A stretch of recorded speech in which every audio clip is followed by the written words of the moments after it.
with this one I would like to share my experience with DJI Mavic Mini and also discuss it why it is not a good product.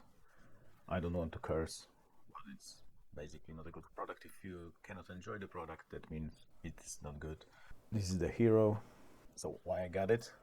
It is my first drone, and about a year ago there was a hype over YouTube. Of course, it was some kind of the paid promotion done by YouTube influencers, and especially I thought that some channels which are trustworthy, they have done the review of the product, and the product seemed to be really good. Like there are no problems with the product. Maybe the caveat is that in most cases they reviewed the US version. I got the EU version, which got lower range, and maybe that's the case, but except for the range, I think there is no difference between the two. So I think you should treat every YouTube review with a grain of salt. This one too, and I guess make your own judgment out of few of them. I watched like 10 of the reviews, and the reviewers were like, "Oh, it's awesome! This is the best product. This is the best drone I ever flown," and stuff like that. It's not true, and we can get to the details later. What was my first surprise? I pre-ordered this one, and while I was waiting, I tried to install the application on my Android phone. It's a decent phone, Samsung J6, something like that. Dual SIM, a lot of memory, good processor, really decent phone. And I tried to install the application DJI Fly, and I couldn't. There is no such application in the Google Play on this phone. I was surprised, so I tried to push the application from the Google Play shop via web page, and I wasn't successful because this phone was not listed as a compatible device with this application.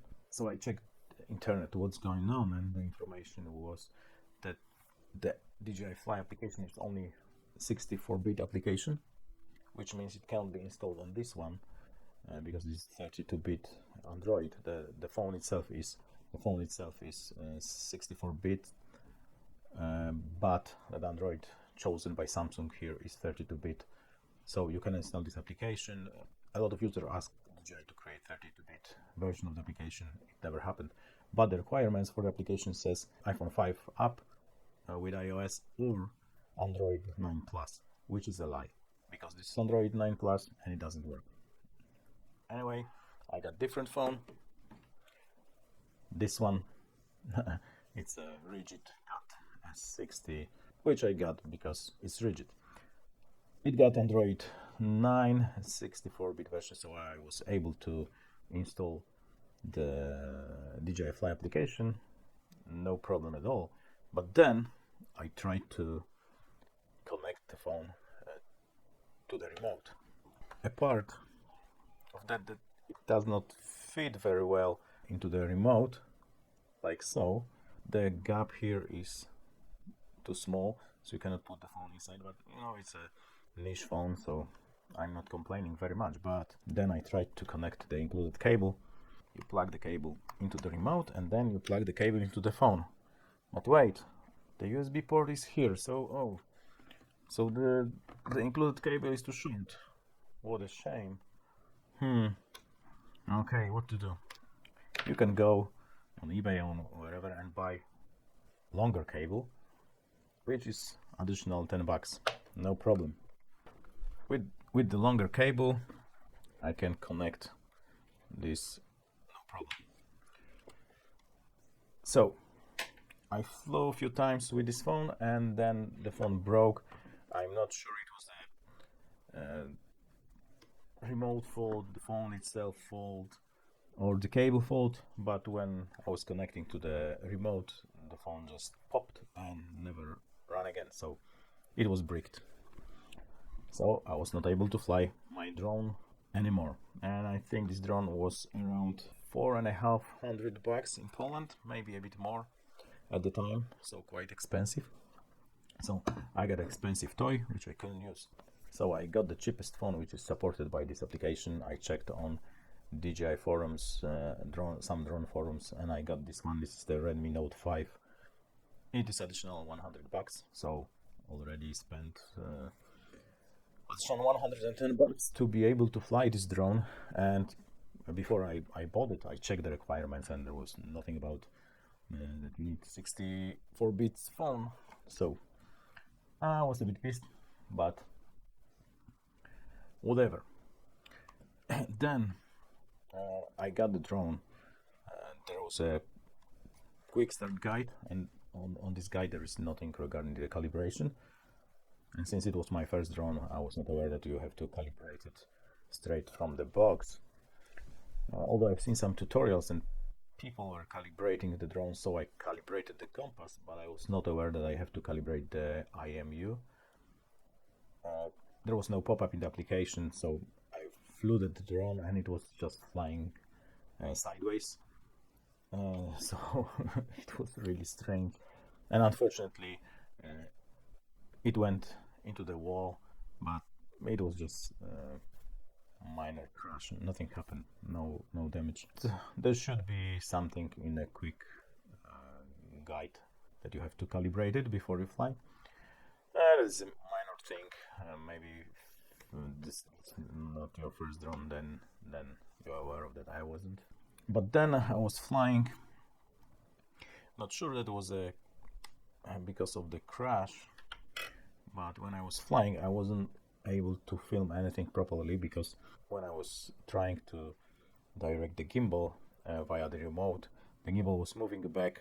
Even it was pointing down, it was moving back by 30 degrees all the time, so it was moving back up, so I wasn't able to film anything. So at the end I reached to the DJI and they exchanged the drone for free because it was faulty from the beginning, so the quality assurance is not good if they send the broken drone.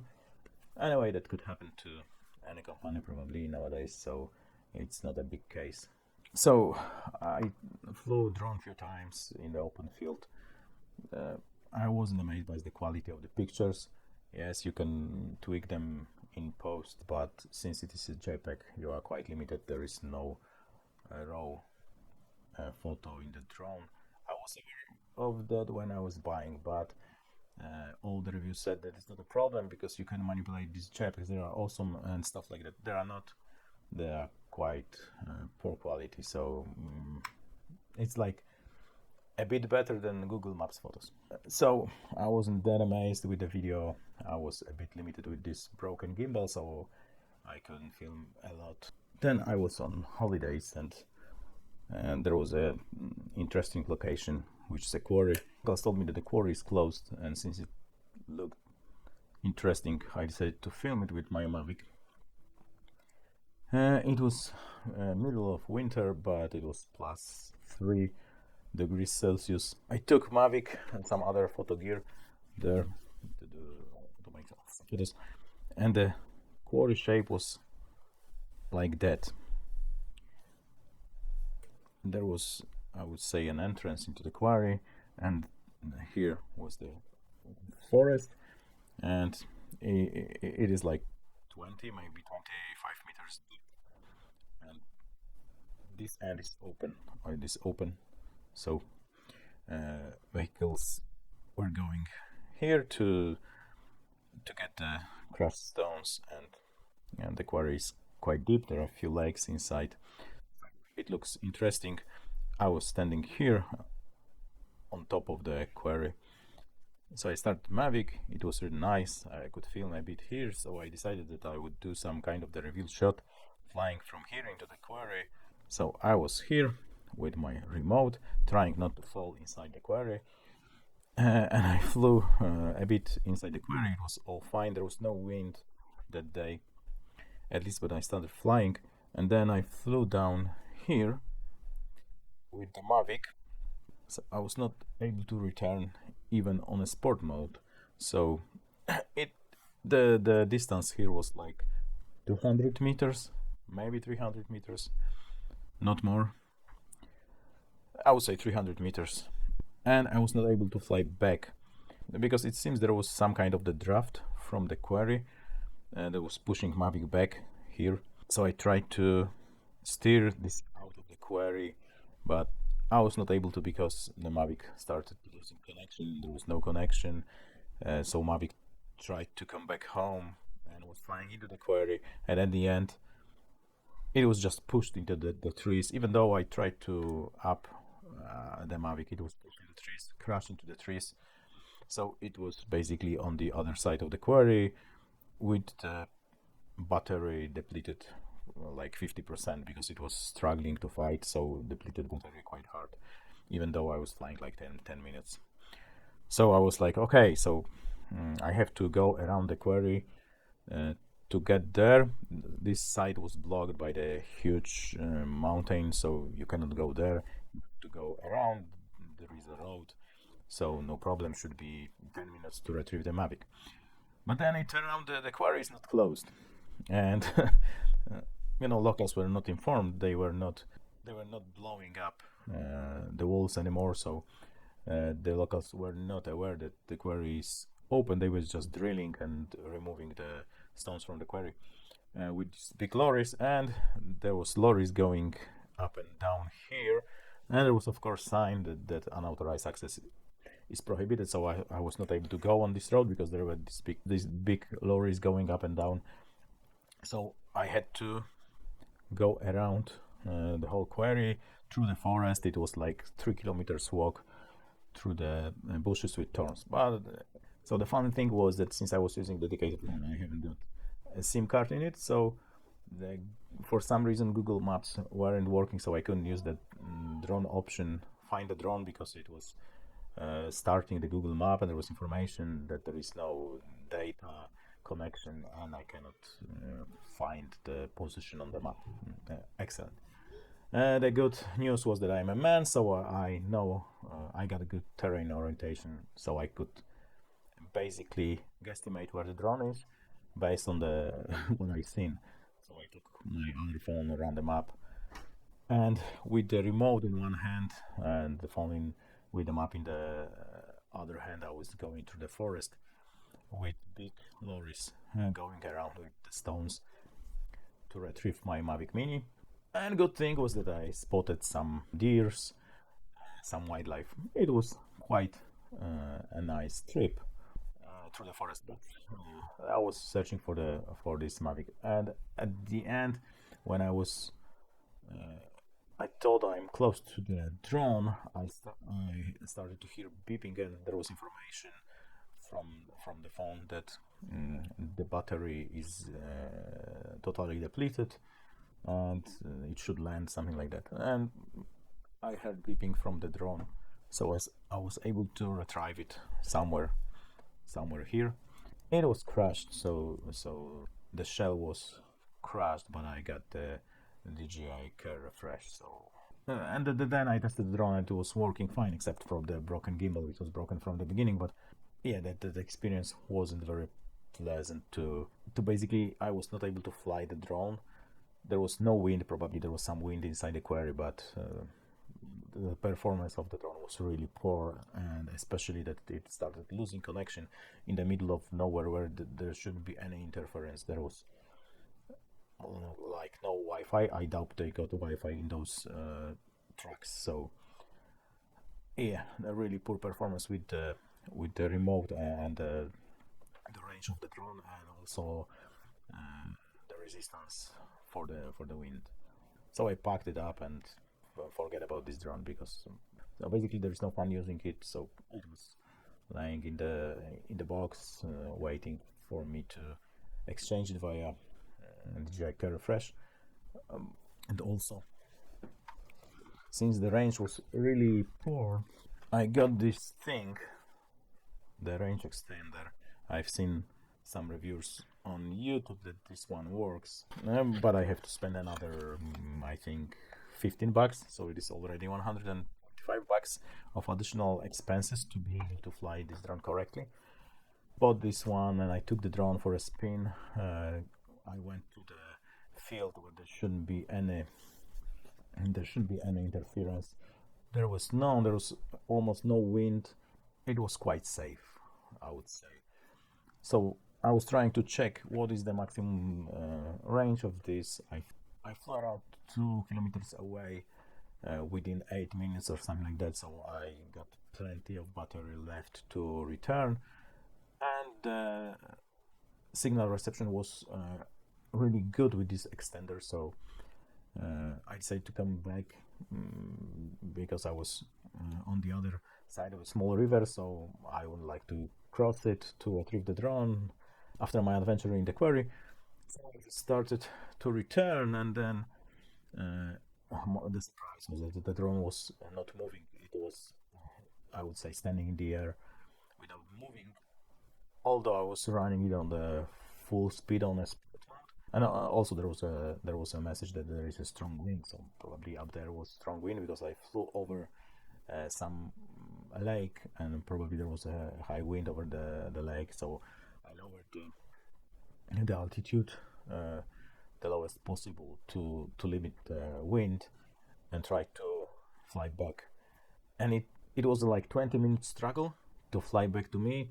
When I was like half-kilometer away, the drone started the emergency landing, so I have to cancel the emergency landing every 30 seconds to get drone back to me, and I succeeded. But it was basically, there was zero fun. It was 100% struggle with the drone. So after that experience, I just packed it, and it was waiting to be exchanged via DJI Carry Fresh. So at the end, I sent it back when I was close to my Carry Fresh to expire. So I sent it back. The experience was really nice because they exchanged the drone for free, because DJI seen that the gimbal was broken, so they exchanged it for free.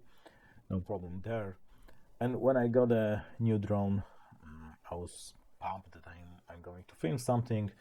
I haven't got time, but then someone called me because they want to photograph their plot. They wanted a paid service to get photographs of their plot from above, because this area is really outdated on the Google Maps. I was quite pumped that I would get $10 from my poor drone, so maybe I would get back cost of the range extender or the cable or whatever. So I took the new drone for a trip. We were basically in the middle of nowhere, middle of the forest. There shouldn't be any interference whatsoever. And the surprise was that I have to fly up around 60, maybe 100 meters to take a proper photo. There was almost no wind, so it was not a problem. The drone was not struggling. I have to just fly up, take a photo, and land. And it was not possible, because whenever I crossed the 60 meters of the altitude, the drone was losing a connection, even with the extender.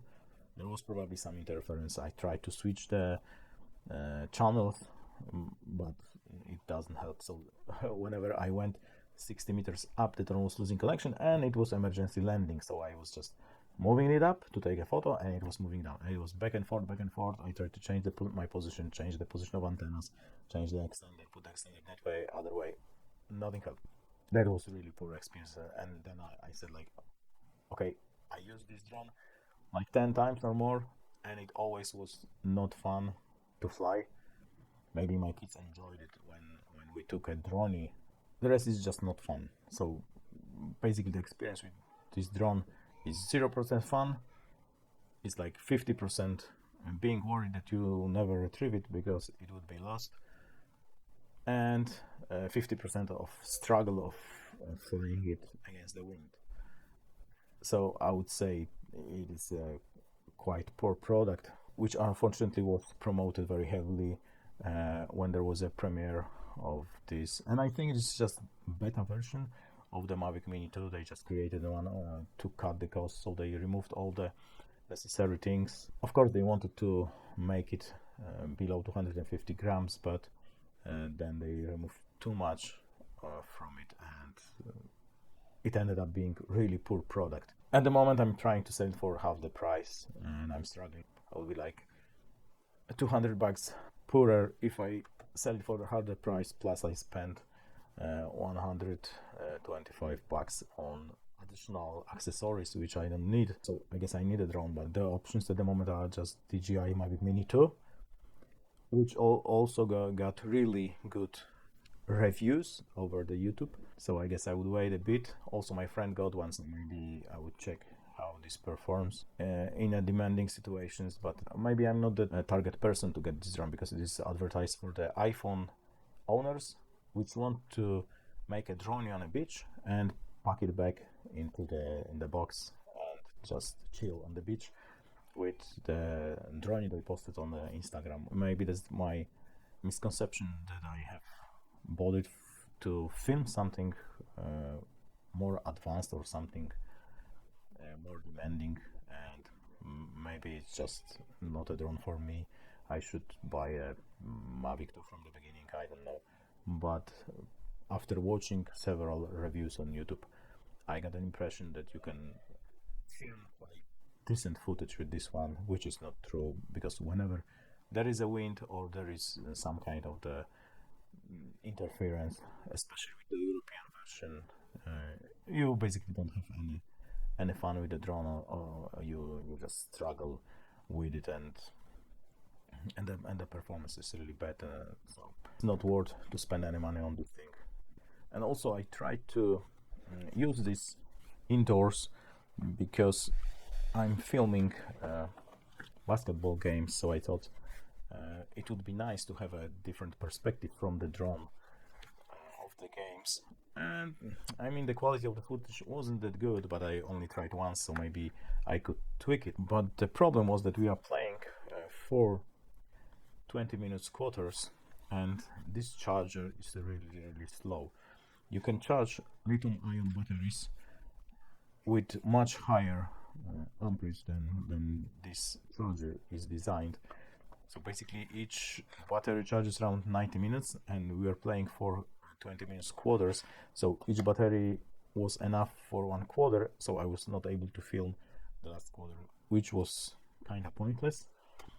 So that was not an option either. Of course, I could buy additional battery to have 4, but you know, it would be additional expense. It would be really nice if the charger would be charging these batteries faster, or at least all at once, but for some reason they decided, I don't know, maybe they use poor quality lithium-ion batteries inside those accumulators, and that's why they decided to charge it with higher amperage. But basically you can check online how to charge lithium-ion batteries, and they can be charged much quicker safely. So I have no idea why this charger is so slow. So that's another thing to not buy it. But I guess if you have an iPhone, and if you want a drone on a beach, or a drone around your house, if you don't have a trees, you should be happy with this drone. If you can afford it, go for it. But for anything more advanced than drone and quick shots included in the application, I do not recommend this, because you would be just really pissed that you bought something that doesn't work, and basically that's it. So I feel obliged to share my opinion about it, because there are too many so-called reviews from the well-known filmmakers, and those reviews are not honest. They were paid. The people which reviewed this drone, they do not use it. They use the bigger drones on a daily basis, and they just review it for cash, for something, for views and whatever. So I personally do not recommend this one, and think about it before you buy it. First of all, check your phone if it's compatible, and then if it is, then you can check it yourself, but I basically don't recommend it. Cheers, mate.